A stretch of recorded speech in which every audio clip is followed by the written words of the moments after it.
नमस्कार, citizens voice show में आप सबका स्वागत है। इससे पहले मैं कार्यक्रम की शुरुआत करूं, आप लोगों से निवेदन है सिटीजन्स वॉइस शो को लाइक करें, सब्सक्राइब करें, नोटिफिकेशन बटन ऑन करें, ज़्यादा से ज़्यादा लोगों में इस वीडियो को शेयर करें। जनता की आवाज़, आपकी आवाज़, आवाम की आवाज़, सिटीजन्स वॉइस शो हम सबकी आवाज़ है। अजय सिंह मेरा ऑफिशियल हैंडल है, आत्मजीत सिंह मेरा नाम है और आज हम चर्चा करेंगे ईरान वॉर पर।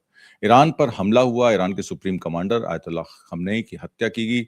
उसके बाद से आपने देखा 14 देश जो हैं इस लड़ाई में शामिल हो गए और 40 से ज़्यादा कंट्रीज इस पर कोई बात नहीं कर रहे हैं। इसका मतलब ये है कि कहीं न कहीं कोई न कोई दबाव जो है उन कंट्रीज पर है खुलकर सामने ना आने का।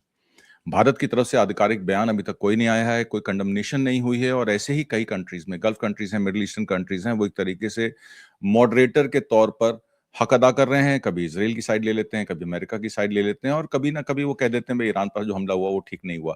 इस पर चर्चा करने के लिए हमारे साथ हमारे प्रबुद्ध साथी गिरीश जोशी जी मौजूद हैं। बहुत बहुत स्वागत है गिरीश जोशी जी आपका। और आपसे जी, जब से युद्ध शुरू हुआ तब से आपसे बात हो रही थी, आप भी कॉन्टेम्पलेट कर रहे थे, चीजों को देख रहे थे। अभी जो ये बातें खुल के सामने आई हैं खamenei की जिस तरीके से हत्या की गई, एक प्रिसिशन स्ट्राइक जिसके बारे में अमेरिका को पहले से पता था, क्योंकि आपने देखा मार्को रूबियो ने कहा कि हमें पता था कि जब खamenei की कंपाउंड में हत्या की जाएगी उसके बाद अमेरिकन बेसिस नेवल फोर्सेस पर हमला होगा, इसके लिए हमने तैयारी की थी। ये इजराइल की लड़ाई ईरान के साथ है। कहीं ना कहीं अमेरिका ने ये कह दिया कि हम तो अपने बेसिस को बचा रहे हैं, हम अपने नेवल फ्लीट्स को बचा रहे हैं, हमारा इस युद्ध में कोई अग्रिम भूमिका में काम नहीं था।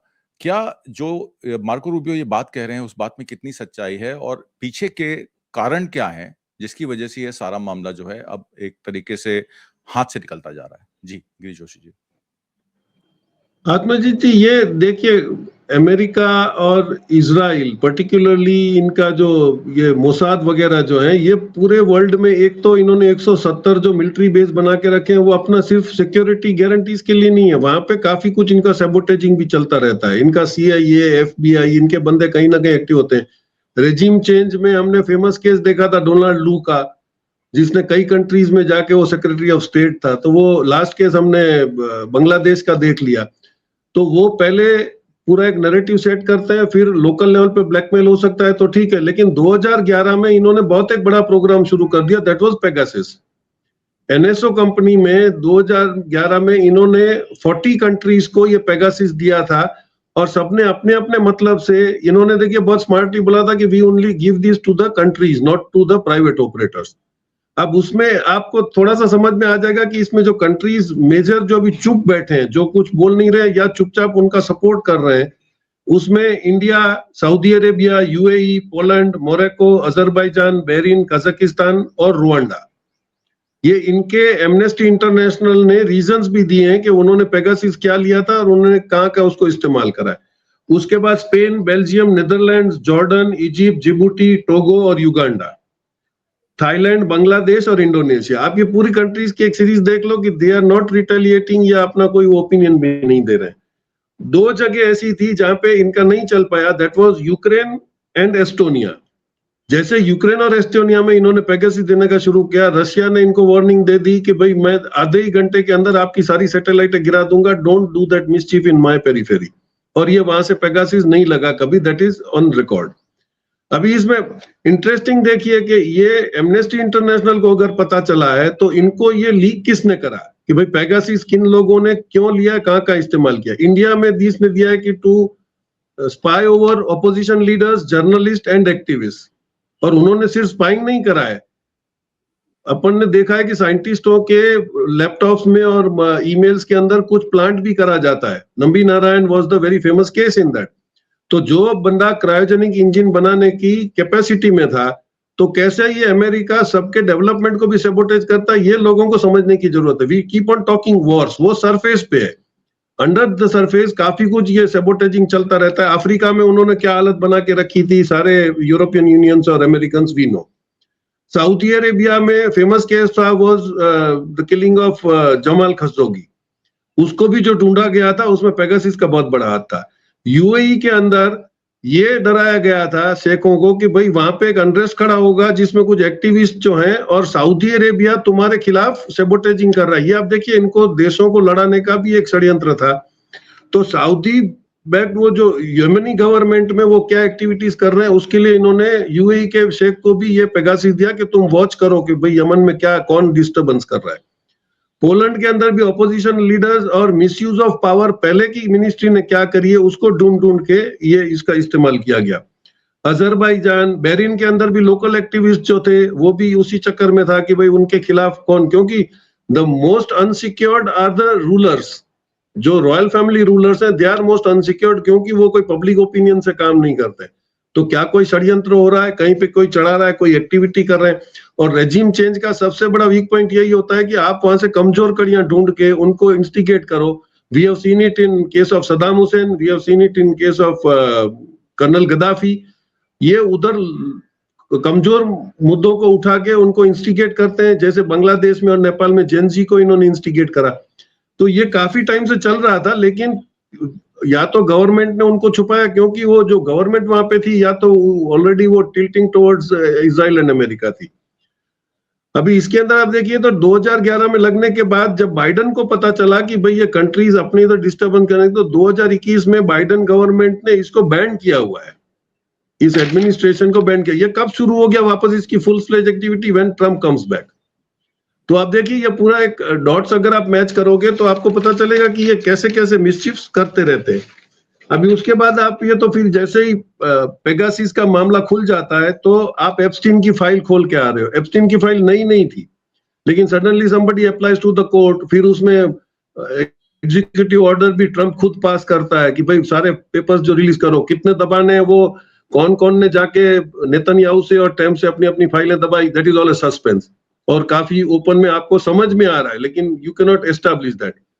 अभी इसके अंदर आप देखिए तो जितने भी वर्किंग्स इन्होंने करे, इसमें ज्यादातर पॉपुलेशन वाज इंपॉर्टेंट। वहां पे आप देखिए जैसे यमन में इन्होंने करा तो वहां पे 45% शियाज हैं, ईरान में 95% है, इराक में 70% है, अजरबैजान में 85% है, बहरीन में 70, सीरिया में 20 और लेबनान में 50-50। अभी ये सारे एरियाज में इनको डिस्टर्बेंस नहीं बनता, क्योंकि आप देखिए Iraq they were successful because कि भाई शिया पॉपुलेशन थी और सुन्नी रूलर था। सीरिया में भी यही हुआ, इराक में भी यही हुआ, वो अपोजिट था।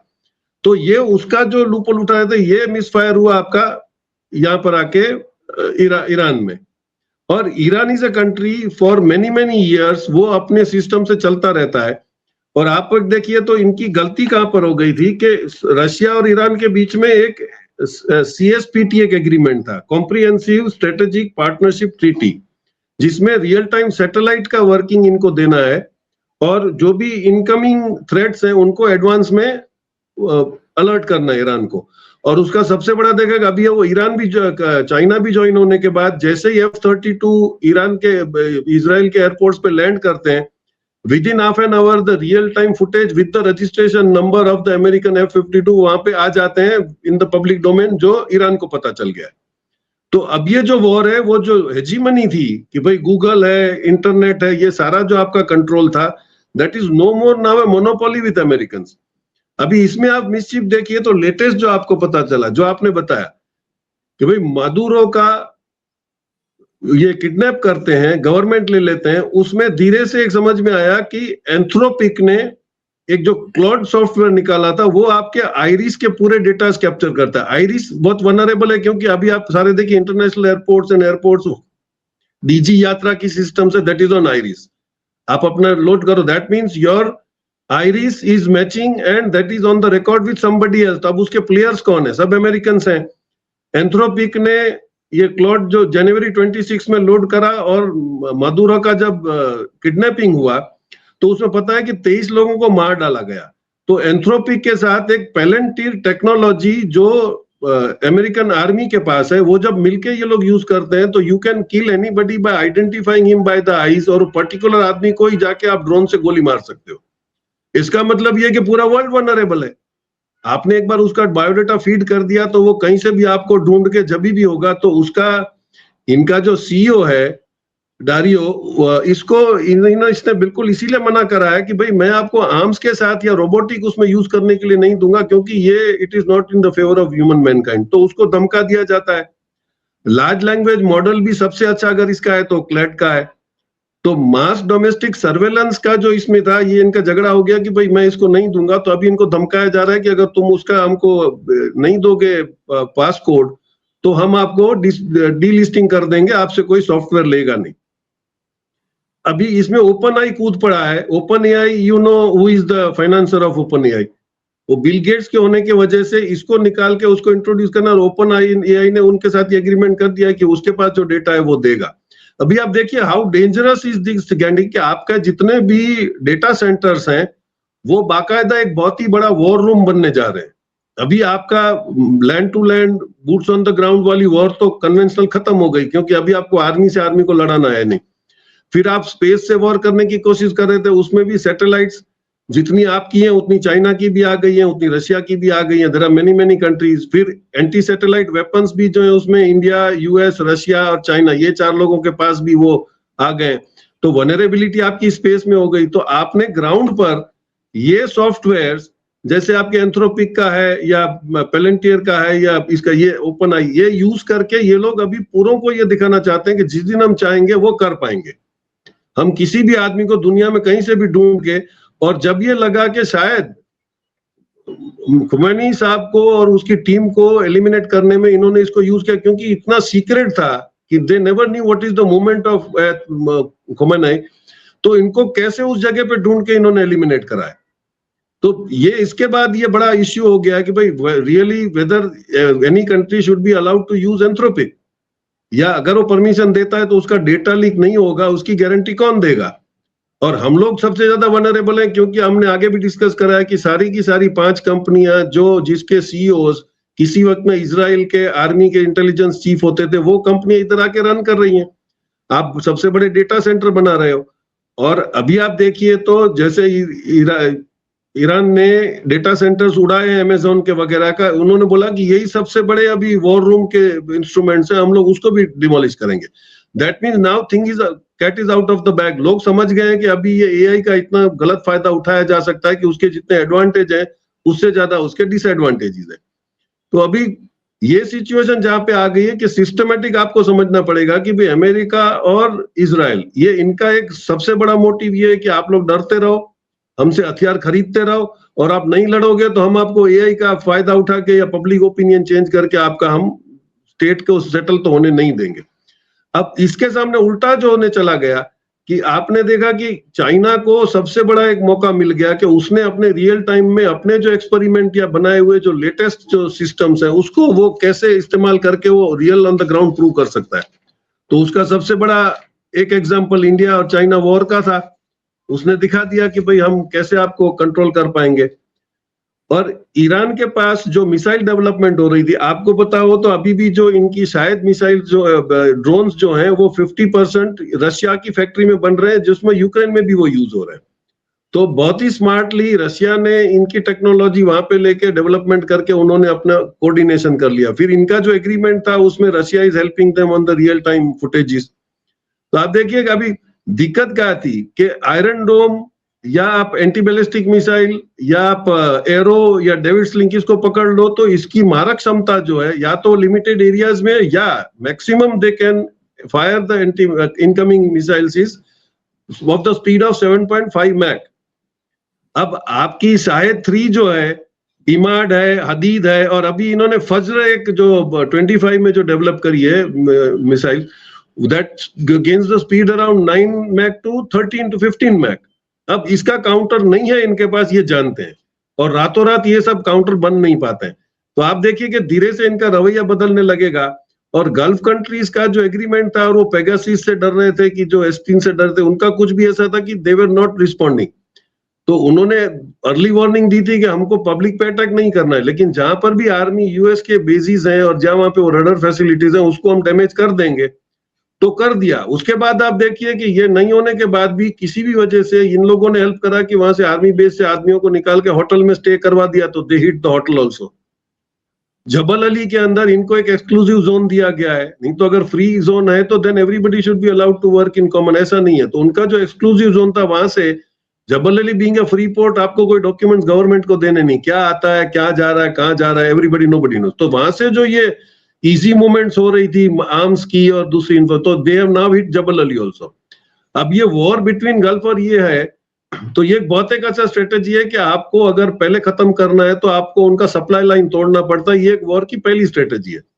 तो अभी आपने सप्लाई लाइनें तोड़ दी हैं, आपने टेंशन कर दिया। और आप देखिए कि गल्फ की जो ये मेजर कंट्रीज हैं, they are all surviving on either oil और टूरिज्म और बीइंग अ बिग बिजनेस। अब दुबई का जो एक पूरा इंप्रेशन था कि very safe country and very big, तो they will obviously jump into, वो उनको जरूरत पड़ेगी तो वो ईरान से भी सेटल कर लेंगे कि भाई धंधा करने दो, क्योंकि सबसे बड़ा जो ट्रम्प कार्ड अभी ईरान खेलने जा रहा है कि वो स्टेट ऑफ हॉर्मोज बंद कर रहा है। अब ये बंद होने से आपका टूरिज्म भी खत्म हो रहा है, आपका ऑयल का बिजनेस भी खत्म होगा। तो he is now bringing them everybody on the table कि भाई आपको निगोशिएट करना है तो ठीक है, नहीं तो पूरे वर्ल्ड की इकोनॉमी ऑयल बेस में खत्म होगी, जो हमसे भी होने लगेगी। तो मैं ये समझता हूं कि ये इतना push back behind the wall करेंगे कि लोग ऐसे बोलेंगे फिर ठीक है, हम तो रशिया ईरान से अपना ऑयल वॉइल लेके अपना काम चालू करते हैं, आपको जो करना है करो। क्योंकि वो हेजीमनी जो था डॉलर का, हेजीमनी जो था वॉर मटेरियल का, वो सारा इन्होंने खत्म कर दिया। क्योंकि now Iran and China and Russia together are proving themselves more powerful in the war front with America and Israel. तो अब ये सारे समीकरण बहुत जल्दी बदलने वाले हैं, और ऑयल के बगैर दुनिया चलेगी नहीं। तो मैं समझता हूँ नाउ जियोपॉलिटिकल जो प्रायोरिटीज है वो बदलेंगी, तो हफ्ते 15 दिन में ये पता भी चल जाएगा। और आप देखिए तो जनरली ये लोग रिटेलिएट नहीं कर रहे हैं, गल्फ कंट्री स्टेटमेंट दे रहे हैं, लेकिन उनको पता है कि रिटेलिएट नहीं होगा, क्योंकि अभी उनको समझ में आया कि अमेरिका ने अपनी जो सेफ गार्ड्स यहाँ पे रखी थी। और सबसे बड़ा तो आप ये देखिए कि कुवैत के अंदर जो इनके F-32 जो प्लेन गिरे हैं, रीजन नोबडी नोज। ये तो बोल रहे हैं कि भाई हमारा मिस फायर हो गया, लेकिन दे आर फॉरगेटिंग कि चाइना के पास अभी स्पेस से भी लेजर गन से फायरिंग की कैपेसिटी है, they know, they don't announce. तो क्या चाइना अब अपनी हेजीमनी कर लेगा वॉर मटेरियल्स में, कि आपको देखना पड़ेगा। तो अभी जो इंडो पाकिस्तान वॉर में उसने PL-15 की बड़ी एडवर्टाइजमेंट कर ली, लोगों को पता चला कि भाई ये तो राफेल को भी गिरा सकता है, तो राफेल की मार्केट कम होने लगी है। अब बोइंग और इसमें आप देखिए तो उसने जितना एयरलाइंस में आपके एयरक्राफ्ट में मोनोपोली थी, वो C919 बना के उसने अपना ये बोल दिया कि भाई मैं तो एयरक्राफ्ट भी बना लूंगा, मैं अपने आर्म्स एम्यूनेशन बना लेता हूँ। So now this is the war between two, China and America. इसमें बीच में सारे पीछे जाएंगे ब्लैकमेल होके, then this will go long. और अगर खुल के सब सामने आ जाएंगे now enough is enough, we are deciding our own priorities. और सबसे बड़ी दिक्कत इंडिया को ये, क्योंकि अभी आपको क्वाड भी मैनेज करना है और ब्रिक्स का भी प्रेसिडेंटशिप मैनेज करना है। So biggest problem now comes with us कि हम लोग ऑयल का क्या करेंगे, whether will go back to Iran या रशिया। ईरान का एक दरवाजा आपने जानबूझ के आपकी गलत डिप्लोमेसी में बंद कर दिया, you had no reason to go to Israel for that. तो अभी भी जो दिमाग में हमारे है कि अमेरिका और इजराइल के अलावा कोई दुनिया पे राज नहीं कर सकता, वो इतने पावरफुल है। डॉलर सबसे बड़ा बिगेस्ट रिचेस्ट कंट्री नहीं है, वो 38 बिलियन के डेप्थ में डूबा हुआ आदमी है, वो नोटे छाप छाप के चला रहा था, लेकिन वो लोकल पब्लिक की समझ में नहीं आ रहा है। तो अभी भी ऐसा, अमेरिका से कौन पंगा लेगा, अमेरिका बहुत बड़ा है, अमेरिका खुद डरा हुआ है, क्योंकि अभी उसके अंदर से भी आवाज उठ रहे हैं। उसका 45% से 27% पे उसका ये आ गया, people are now walking against him, क्योंकि वो कांग्रेस को ही नहीं समझ रहा है, वो फेडरल कोर्ट को कुछ नहीं समझ रहा है, he is not ready to believe anybody. और वो वॉर क्यों करे जा रहा है, वो एप्स्टीन की फाइल बचाने के लिए वॉर करे जा रहा है, वो इतना सरेंडर क्यों हो रहा है नेतन्याहू के सामने, नोबडी नोज। तो things are changing very fast. अभी 2-3 दिन में पता चलेगा कि कौन किस साइड पे जा रहा है, और what how the people government countries are changing their priorities. जी बिल्कुल, आपने बड़े डिटेल में एक्सप्लेन की सारी चीज़ें। इसमें 2 बातें जो खुल के निकल के आ रही हैं कि डिफेंस सेक्रेटरी पीट हेगसेथ ने एंथ्रोपिक को एक सप्लाई चेन रिस्क कहा था। ये सप्लाई चेन रिस्क का वर्ड जो है रशिया और चाइना के खिलाफ यूज़ किया जाता है। तो यानी कि अब जो ओपन एआई की कंपनीज़ हैं, जो एआई की कंपनीज़ हैं, वो सप्लाई चेन रिस्क हो रही हैं क्योंकि वो अमेरिका की पेंटागन के आगे झुक नहीं रही हैं। प्रेसिडेंट ट्रंप ने भी कहा था कि federal agency should stop using Anthropic immediately. उसी दिन सैम अल्टमस जो सीईओ हैं ओपन एआई के, उन्होंने बिगेस्ट एंथ्रोपिक के बिगेस्ट कंपटीटर हैं, उन्होंने एक मैसेज पोस्ट किया था और उन्होंने कहा था कि tonight we reached an agreement with the department of war to deploy our models in their classified network. और ट्विस्ट ये था कि ओपन एआई की डील जो है वो एग्जैक्टली सेम रेड लाइंस पे है जो एंथ्रोपिक ने कहा था कि हम नहीं उस रेड लाइन को क्रॉस करेंगे। तो ओपन एआई एक तरीके से human control over use of force, pentagon punished one company for demanding protection if they give to another company the same day. Altman even defended Anthropic on live television और उन्होंने कहा था कि ये गलत हो रहा है, for all the differences I have with Anthropic, I mostly trust them as a company and I think they really do care about safety. Then he signed the deal Anthropic couldn't get. Anthropic was the first and only AI model deployed on the Pentagon's classified network. तो एक तरीके से आपने इस बात की तकदीस कर दी कि खमैनी की हत्या जो हुई थी उसकी जो पूरे लॉजिस्टिक सपोर्ट, डिजिटल और जो आयरिस है वो एआई के जरिए इस्तेमाल किया गया और एक स्ट्राइक जैसे मुदारों की गई वैसे इसकी की गई, खमैनी की हत्या की गई। और जाहिर तौर पर अमेरिका इसमें इजराइल के साथ शामिल है from the start to the finish. और क्योंकि अब मामला हाथ से निकलता जा रहा है, वो सोच रहे थे कि 4 या 5 दिन में इसको खत्म कर देंगे, पर अब वॉर जो है वो लंबी खींचेगी।